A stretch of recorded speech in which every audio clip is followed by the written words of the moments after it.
Pope, who then filled the poetical throne without a rival, it may reasonably be presumed, must have been particularly struck by the sudden appearance of such a poet. And to his credit, let it be remembered that his feeling and conduct on the occasion were candid and liberal. He requested Mr. Richardson, son of the painter, to endeavor to find out who this new author was. Mr. Richardson, after some inquiry, having informed him that he was discovered only that his name was Johnson, and that he was some obscure man, Pope said, "He will soon be déterré." That comes from Sir Joshua Reynolds, from the information of the younger Richardson. We get that information from. We shall presently see, from a note written by Pope, that he was himself afterwards more successful in his inquiries than his friend. That in this justly celebrated poem may be found a few rhymes which the critical precision of English prosody at this day, would disallow, cannot be denied. So it's not a lot of forced rhymes, I guess. But with the small imperfection, which is the general blaze of its excellence if not perceived, till the mind has subsided into cool attention, it is undoubtedly one of the noblest productions in our language, both for sentiment and expression. Oh yeah, I've never heard of this poem before, and now it's all of a sudden the greatest English poem of all time. Okay, I'm sorry. He's a little biased. It's his buddy. The nation was then in that ferment against the court and the ministry, which some years after ended in the downfall of Sir Robert Walpole. And as it has been said, that Tories are Whigs when out of place, and Whigs Tories when in place, so as a Whig administration ruled with what force it could, a Tory opposition had all the animation and all the eloquence of resistance to power, added by the common topics of patriotism, liberty, and independence. Accordingly, we find in Johnson's London the most spirited invectiveness against tyranny and oppression, the warmest predilection for his own country, and the purest love of virtue, interspersed with traits of his own particular character and situation, not omitting his prejudice as a true-born Englishman, not only against foreign countries, but against Ireland and Scotland. How nice. It is, however, remarkable that he used the epithet, which undoubtedly, since the union between England and Scotland, ought to be denominated the native of both parts of our island, was early taught a Briton's right to prize. On some of these topics, I shall quote a few passages. I have some passages quoted. "The cheated nation, happy favourite see, mark whom the great caress who frowns on me. Has heaven reserved in pity to the poor no pathless waste or undiscovered shore, no secret island in the boundless main, no peaceful desert yet unclaimed by Spain, unclaimed by Spain?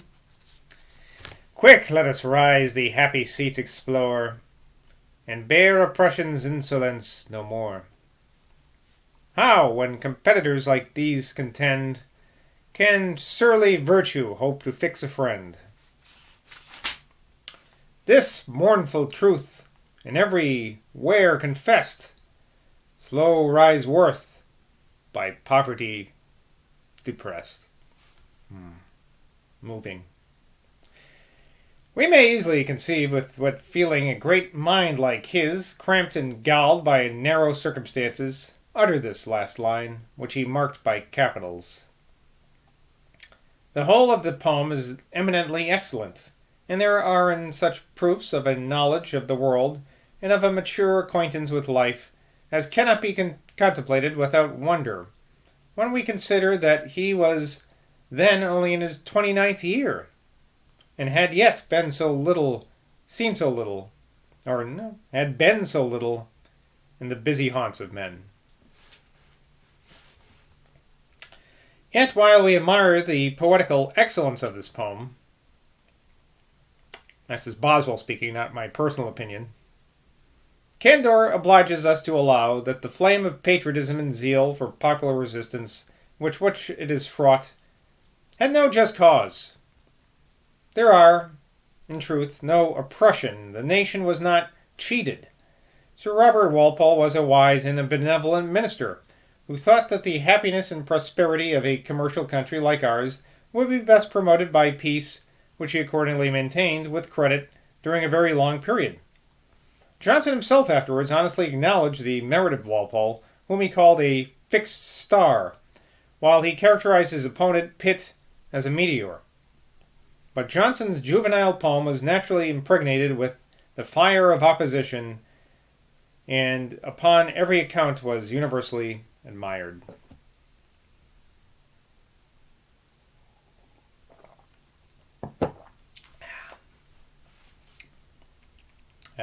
Though thus elevated into fame and conscious of uncommon powers, he had not that bustling confidence, or I may rather say, that animated ambition, which one might have supposed would have urged him to endeavor at rising in life. But such was his inflexible dignity of character that he could not stoop to court the great, without which hardly any man has made his way to high station. Couldn't kiss ass. He could not expect to produce many such works as his London, and he felt the hardship of writing for bread. He was therefore willing to resume the office of a schoolmaster, so as to make a sure, though moderate income of his life.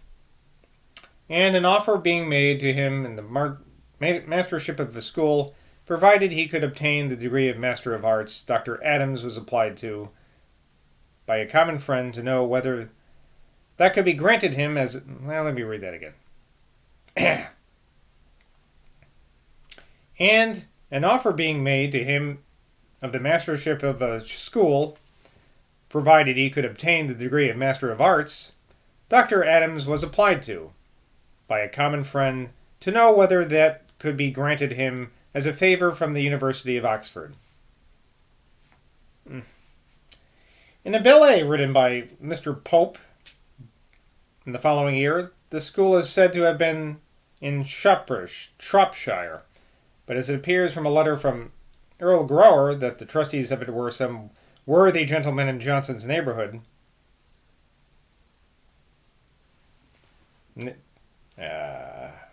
Where is this continued?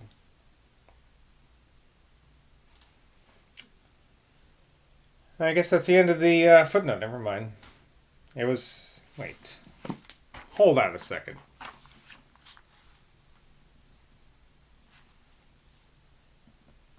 Oh my god. Okay. So look at this one. Haha.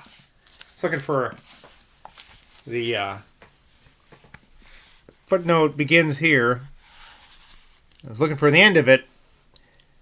And this whole freaking page is a footnote. This is all footnote. This is just a little bit of the actual text. Crazy, huh? Okay. I'm going to have to backpedal here. Backpedal, going to read that passage again. Read the footnote. Finish the paragraph. Or no, start the next paragraph after that. Okay.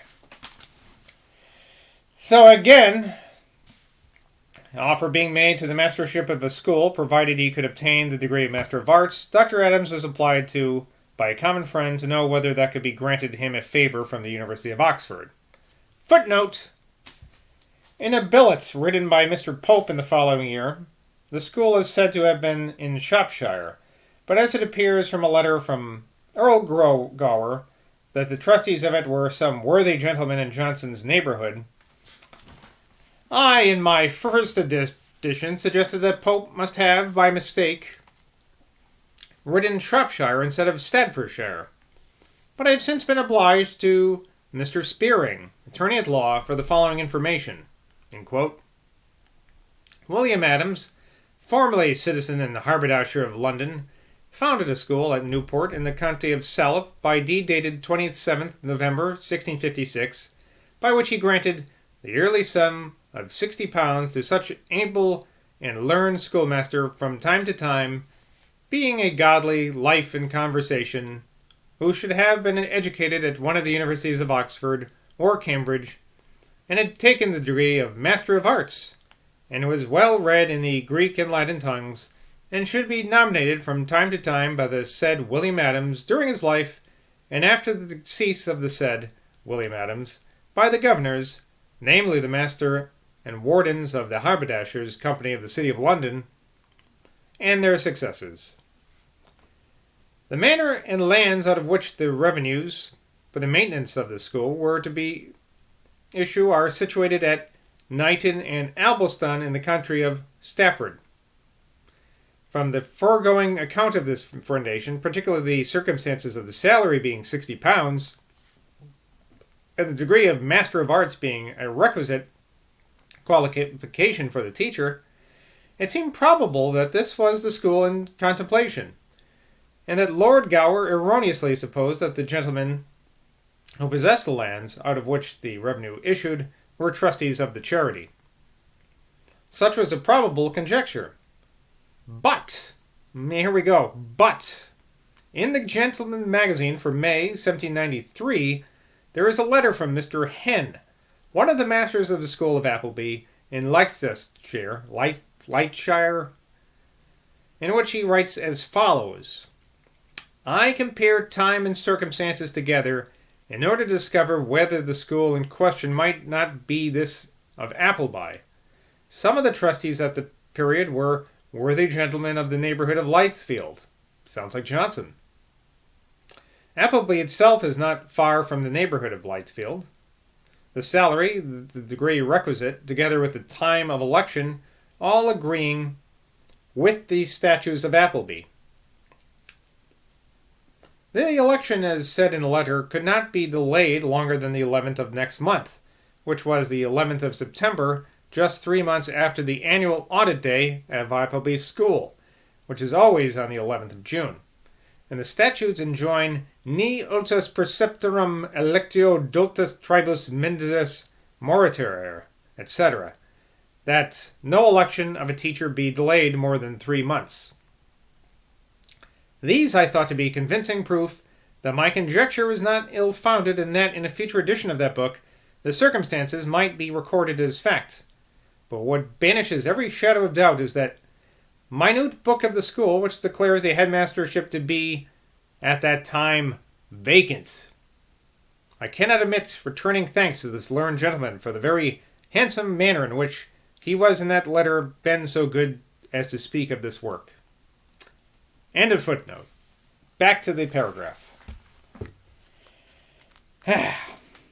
But though he had been made such a figure in the literary world, it was then thought too great a favour to be asked. Pope, without any knowledge of him, but from his London, recommended him to Earl Gower, who endeavoured to procure from him a degree from Dublin by the following letter to a friend of Dean Swift.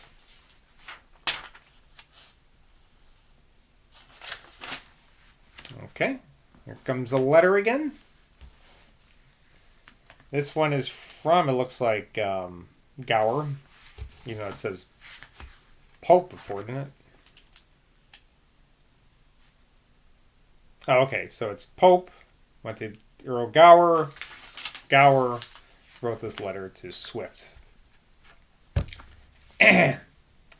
Sir, Mr. Samuel Johnson, author of London, a satire, and some other poetical pieces, is a native of this country, and much respected by some worthy gentlemen in his neighbourhood, who are trustees of a charity school now vacant.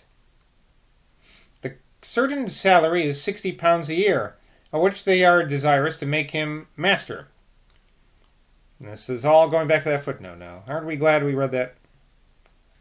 But unfortunately, he is not capable of receiving their bounty, which would make him happy for life, by not being a Master of Arts, which, by the statutes of the school, the master of it must be. Now these gentlemen do me the honour to think that I have interest enough in you to prevail upon you to write to Dean Swift to persuade the University of Dublin to send a diploma to me constituting the poor man Master of Arts in their university. They highly extol the man's learning and probity, and will not be persuaded that the university will make any difficulty of conferring such a favour upon a stranger, if he is recommended by the dean.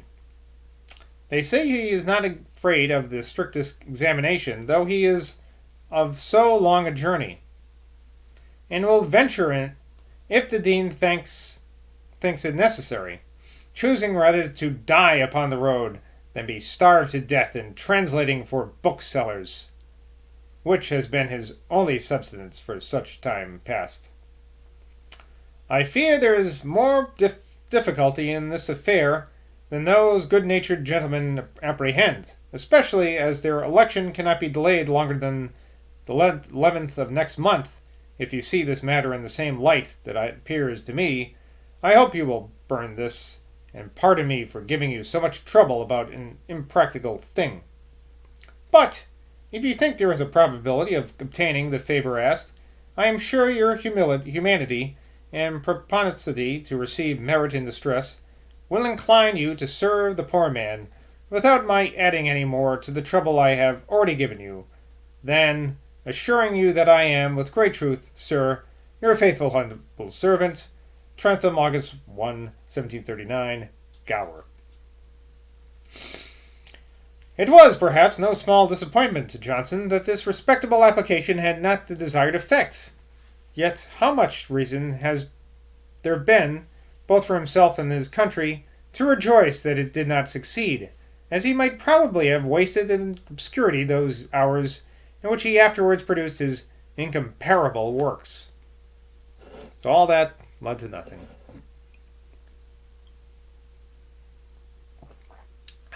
If he went there, we wouldn't be reading this book right now. That would be a shame. About this time, he made one other effort to emancipate himself from the drudgery of authorship.